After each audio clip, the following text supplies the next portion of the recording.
Dominic के जाने के बाद हमारी मेल कहती है कि ये स्टार्ट हो गया। तो उस ग्लोब में से हमारे डोमिनिक की आवाज आती है। मुझे लगता है वो अभी स्टार्ट करने वाले हैं, लेकिन तभी दरवाजे दस्तक होती है। तो हमारी मेल कहती है क्या अभी कौन आ गया। तो जब वो दरवाजा खोलती है तो वहां पे आइजक था। वो कहती है आइजक तुम यहाँ पे क्या कर रहे हो। वो कहता है क्या तुम ठीक हो। वो कहती है हाँ मैं ठीक हूँ। तो वो कहता है तुम्हारे लिए गिफ्ट लेकर आया हूँ। वो कहती है क्या ये क्या है, एक एग। वो कहता है कि ड्रैगन का एग है। तो हमारी हीरोइन तो बहुत ज्यादा शौक हो गई थी। वो कहती है एक ड्रैगन का एग, लेकिन ये मुझे क्यों दे रहा है, और क्या ये अलाउ भी है कि एक चिकन के एग की तरह ये मुझे ड्रैगन का एग दे दे।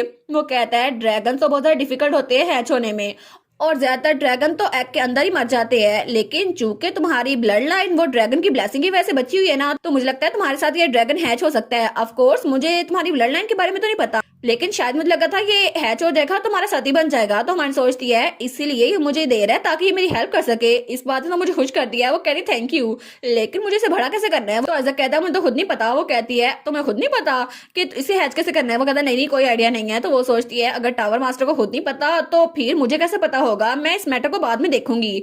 तो तब वो सोचती है उसके अलावा अभी सबसे ज्यादा इंपॉर्टेंट मैटर कुछ और है। वो कहती है बाय द वे क्या तुमने सुना, मैंने सुना था कि आज कुछ इंटरेस्टिंग होने वाला है। तो ऐसा कहता है हाँ हाँ मैंने सुना था कि हाउस में बोला में छोटी सी रिसेप्शन रखी जाएगी, लेकिन क्या ये पॉसिबल है कि तुम वहां पर पहुंच जाओ और खुद देखो। तुम चाहती हो ना वहां पर पहुंच जाओ। वो कहती नहीं नहीं मैं नहीं चाहती, क्योंकि मैंने वहां डोमिनिक को चेक करने के लिए भेज दिया है और वो वहां पर रिसेप्शन पे ही है, लेकिन उसके पास इनविजिबिलिटी स्पेल है, कोई इसको देख नहीं सकता और हम इस ग्लोब के जरिए सबको देख सकते हैं। तो वो कहता है अच्छा लेकिन ये तो डेंजरस होगा ना, और वहां जाने के लिए तो कोई स्किल्ड सोर्स चाहिए होगा। वो कहती है हाँ मैं तुम्हें बाद में एक्सप्लेन कर दूंगी।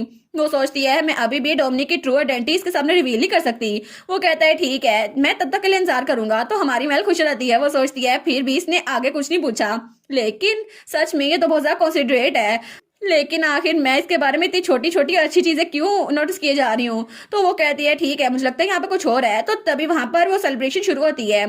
तो ड्यूक हैस्मन स्पीच शुरू करते हुए कहता है एम्पायर और होली किंगडम के दरमियान एक ट्रीटी हो रही है, जिसकी वजह से हम होली वाटर और होली आइटम्स को यहाँ पर लेकर आए हैं, जिसकी वजह से कोई भी ठीक हो सकता है, और हमारा प्लान है कि इन आइटम को स्टॉक करें और सबकी हेल्प करें। तो हमारी सोचती है ये सारी की सारी वही चीजें लेकर है जिसके लोगों की ख्वाहिश है, कितना रिडिकुलस है ना।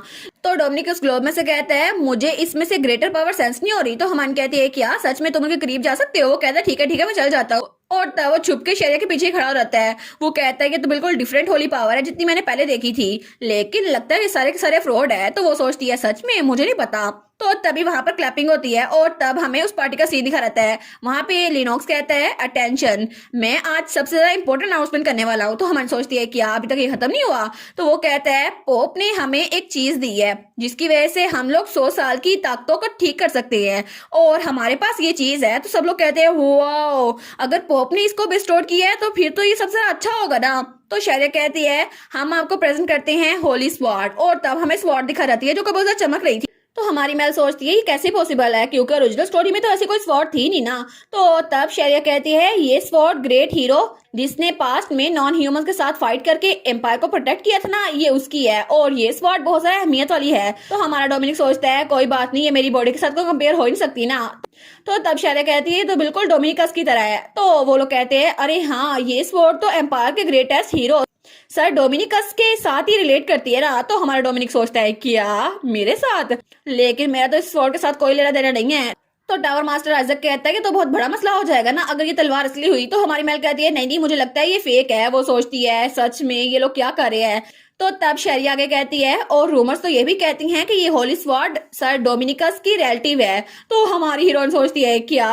तो आगे शैरिया कहती है लोग कहते हैं कि डोमिनिकस का एक बेटा था जिसके जरिए ये स्वॉर्ड उसने काबू की, इसलिए स्वॉर्ड जरा पावरफुल है। तो हमारी मेल तो बड़ी परेशान हो गई थी। तो ऐसा कहता है मेल क्या हुआ। तो हमारी हीरोइन सोचती है लगता है कि उसका दिमाग बिल्कुल खराब हो गया है, इसी वजह से ये बकवास कर रहा है। लेकिन इस वक्त तो डोमिनिक को बहुत गुस्सा आ रहा होगा, और डोमिनिक उसकी तो कभी शादी नहीं हुई ना उसका कोई रिलेशनशिप था, तो आखिर ये बात कैसे कर सकते हैं। तो डोमिनिक वो मेल से कहता है मुझे लगता है मेल मैं इस पूरी रिसेप्शन को ना खराब कर दूंगा, मुझे माफ कर दो, मैं अभी इनको खत्म कर दूंगा। तो हमारी हीरोइन कहती है अपने आप को काम डाउन करो डोमिनिक। वो कहती है प्लीज काम डाउन ना। तो डोमिनिक कहता है काम डाउन, तुम्हें लगता है मैं काम डाउन हो सकता हूँ, मेरा तो कभी कोई रिलेशनशिप भी नहीं था, आखिर ये मुझ पे इल्जाम कैसे डाल सकते हैं कि ये तलवार मेरे बेटे की है।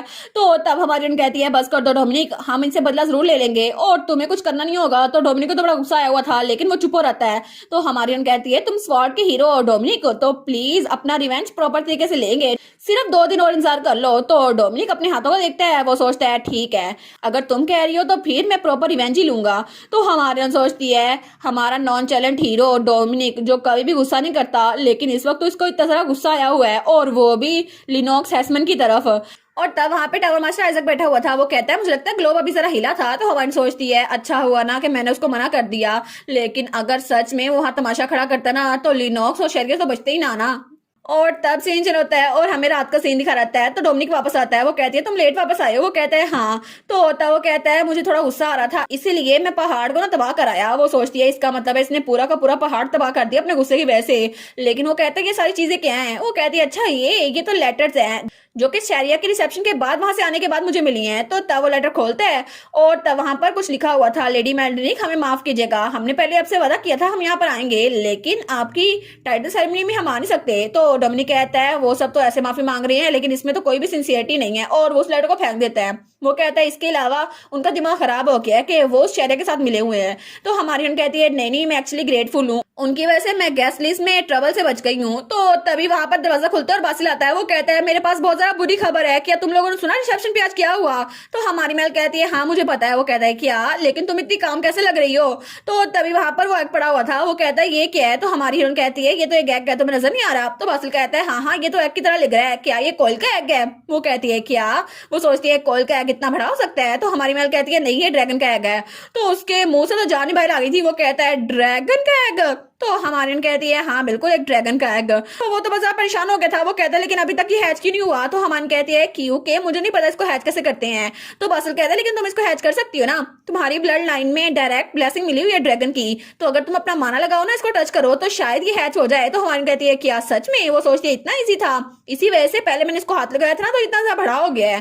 तो तब वो कहता है तुम्हें बस अपनी ड्रैगन की स्ट्रेंथ यहाँ पे डालनी होगी और मैंने इनके बारे में पहले स्टडी की थी लेकिन मैं पहली बार इनसे मिल रहा हूँ। तो हमारी सोचती है ये तो ड्रैगन एक्सपर्ट है ना, लेकिन इसका मतलब है कि मैजिक टावर मैजिक को भी जानता है और हाई स्कूल आया वो ड्रैगन को जानता है। तो वो कहती है ठीक है मैं ट्राई करती हूँ। तो तब अपना हाथ बढ़ाती है और ड्रैगन के एग पे रखती है, लेकिन तब वो थोड़ी देर के लिए रखती है, कुछ भी नहीं होता। वो वहां पर खड़ी इंतजार कर रही थी लेकिन तब भी कुछ नहीं होता। वो कहती है क्या बासिल तुमने मेरे साथ मजाक किया था ना, क्या तुम मेरे साथ कोई ट्रिक खेल रहे हो। वो कहता है नहीं नहीं मुझे लगा था ये रिस्पॉन्ड तो देगा ना, क्या पता कि ये हैच हो जाए। लेकिन जब वो पीछे देखती है तो वो एग उसमें हल्का सा क्रैक आया था। तो हमान कहती है क्या, वो सोचती है इसका मतलब है कि एक ड्रैगन सच में मेरी आंखों के सामने हैच हो रहा है। तो तभी वो एग टूटता है और उसके अंदर से एक छोटा सा बेबी निकलता है और कितना क्यूट सा बेबी था ना। तो हमारी हीरोइन सोचती है क्या ये बेबी सच में एक ड्रैगन है, लेकिन एक ह्यूमन तो एग से निकल नहीं सकता ना। तो तब वो कहती है चाइल्ड। तो वो बच्चा उसकी तरफ देखते हैं, वो कहते हैं माँ, और कितना क्यूट लग रहा था। तो हमारी मेल तो अपना दिल पकड़ लेती है, वो कहती है कितना जरा क्यूट है।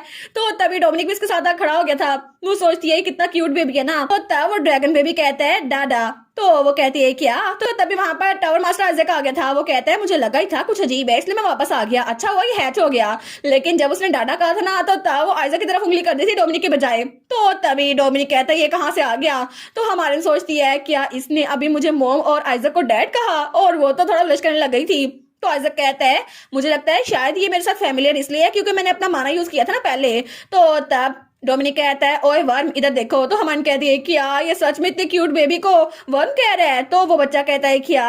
तो हमान सोचती है इसे समझ में लिया, इसको सच में समझ आ रही है। तो डोमिनिक कहता है तुमने गलत लीनियत चुन ली है, आखिर तुमने उसको अपना डैड क्यों मान लिया। और तब तो उस बच्चे बड़ा गुस्सा रहा था और तब वो कहता है तुम्हारी आंखें जरूर खराब होगी कि तुमने मेल के साथ साथ उसको अपना डैड चुन लिया है। तो तब तो उस बच्चे से लड़ने लग गया था, तो वो बच्चा मुंह पीछे कर लेता है। तो हमारी सोचती है कि तो बिल्कुल सिमिलर लग रहे हैं, दोनों एक जैसे हैं। तो वो बच्चा कहता है ठीक है मैं हैच हो गया हूँ लेकिन मैं ज्यादा एक दिन नहीं रह सकता, मैं बाद में मिलता हूँ। तो हमारी कहती है क्या, और वो बच्चा फिर से अंडे के अंदर चला गया था। तो हमारी सोचती है हैं ये सच में उसके अंदर चला गया और वो एग फिर से बिल्कुल सही बन गया था। तो हमारी सोचती है क्या ये फिर से वैसे बन गया। तो बासिल कहती है ऐसा लगता है उसको और टाइम चाहिए और ज्यादा माना चाहिए होगा। तो हमारी हीरोइन तो रोने वाली हो गई थी, वो सोचती है मैंने तो एक डीमन के साथ कॉन्ट्रैक्ट भी कर लिया, लेबर स्पेल भी यूज कर लिया है और डोमिनिक के साथ भी कॉन्ट्रैक्ट कर लिया, लेकिन अभी भी मेरे पास सफिशिएंट माना नहीं है और ये सारी कंडीशन मैं पूरी नहीं कर सकती ना। तो हमारी सोचती है मुझे लगता है इसको अंडे के अंदर ही रहने देना चाहिए क्योंकि ये बहुत क्यूट है।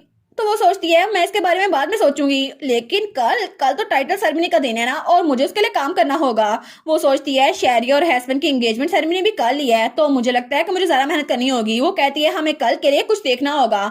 तो डोमिनिक कहता है हमें देखना होगा। वो कहती है हाँ ये लो आइजक, इसको जरा पकड़ो। वो कहता है ये क्या है? तो वो कहती है इसके ऊपर लिखा हुआ है पनिशमेंट फॉर अडल्टियर, और ये एक तरह का स्लोगन है। वो कहता है सच में एक स्लोगन? तो तब दूसरी तरफ हमें उसी वक्त टावर का सीन दिखा रहता है और वहां पर हमारा छोटू सा हेनरी था, वो देखी जा था। वो कहता है कैरेट, तो कैरेट कहता है मैं बहुत ज्यादा बिजी हूँ, और उसी के साथ क्राउन प्रिंस भी था और मिरिसा भी थी। वो कहता है तुम लोग क्या स्टडी कर रहे हो? तो तब कैरेट कहता है कल मेल की टाइटल सेरेमनी है, तुम्हें पता है ना, हम इसको फिनिश करना होगा, इसलिए हम तैयारी कर रहे हैं। वो कहते हैं अच्छा, लेकिन वो बेचारा वहां पे बैठ गया था और बाकी के बड़े बच्चे वहां लिखने में मसरूफ थे। तो तब हमारा छोटू सा हेनरी कहता है क्या तुम लोग को पता है, मुझे लगता है कि मेल और मास्टर आइजक वो लोग अच्छे से साथ रह रहे हैं। तो तभी प्रिंस एक्सियोन वो कहता है तुम क्या बात कर रहे हो? तो कैरेट कहता है तुम मास्टर आइजक के पास गए थे ना मेल से मिलने के लिए, लेकिन तुम अकेले वापस आए हो, क्या कुछ हुआ था? तो मेरी साथ है, वो कहती है क्या वो अच्छे इंसान है, लेकिन अगर वो मेल को कंफर्ट कर सकते हैं और वो काइंड इंसान है और वो अडल्टियर के बाद भी मेल को कंफर्ट कर सकते हैं, है ना, लेकिन अगर वो नहीं है ना तो मैं उसको उससे दूर कर दूंगी। तो तब एक्सियोन कहता है इसको मेक श्योर करते हैं कि वो बुरा इंसान नहीं है, हम उसको बाहर निकाल देंगे अगर ऐसा हुआ तो। और वैसे भी मेल के इर्द गिर्द बहुत अजीब लोग ढूंढते रहते हैं और मैं तो उसको देखूंगा ना तो मुझे पता चल जाएगा। तो तभी कैरेट कहता है नहीं नहीं वो बहुत अच्छे इंसान है। और मिरीसा कहती है मोर इम्पोर्टेंटली हेनरी, आखिर तुम्हें सबके बारे में कैसे पता चला? तो हेनरी कहता है मुझे लगता है कि मेल और मास्टर आइजक का एक बेबी भी है, और वो तो उस ड्रैगन बेबी की बात कर रहा था। तो वो सारे कहते हैं क्या? मिरीसा कहती है सच्ची तुमने ये देखा था? वो कहता है हाँ हाँ मैंने देखा था। तो एक्सियोन वो तो बड़ा परेशान हो गया था, वो कहता है मेरे भाई का क्या होगा? तो मिरीसा कहती है कोई बात नहीं योर हाइनेस, आप तसल्ली रखें। तो वो कहता है लेकिन मुझे कल टाइटल सेरेमनी में खुद उससे पूछना होगा। तो मिरीसा कहती है ठीक है। तो मिरीसा सोचती है लेकिन अगर ऐसा हुआ है तो उस दूसरे हैंडसम लड़के का क्या बना, क्या वो भी हार गया? लेकिन मेल का क्या बनेगा? और तब चारों के चारों अपनी मिसअंडरस्टैंडिंग लिए हुए थे और तब एक्सियोन को इस बात का दुख था कि उसका भाई क्राउन प्रिंस वो हमारी मेल के साथ नहीं हो पाएगा। कैरेट तो बड़ा खुश था कि टावर मास्टर आइजक उसके साथ है, लेकिन मिरीसा को तो डोमिनिक का दुख खाया जा रहा था कि वो हमारी मेल के साथ क्यों नहीं है। तो हेनरी बेचारा तो ये सोच रहा था इन तीनों को पता नहीं क्या हो गया है। और फाइनली कल वही दिन था जब हमारी हीरोइन की टाइटल सेरेमनी होनी थी और तब वो इसके लिए बिल्कुल तैयार थे। और इसी के साथ ये वाला पार्ट यहीं पर ख़त्म। तो आप लोग बताइएगा आप लोग को ये पार्ट कैसा लगा, और वीडियो को लाइक और चैनल को सब्सक्राइब लाजमी कीजिएगा। बाकी वीडियोस का लिंक भी स्क्रीन पर नज़र आ रहा होगा, तो काइंडली उनको भी चेकआउट कर ले। और thank you so much for watching my videos. Stay safe, bye bye.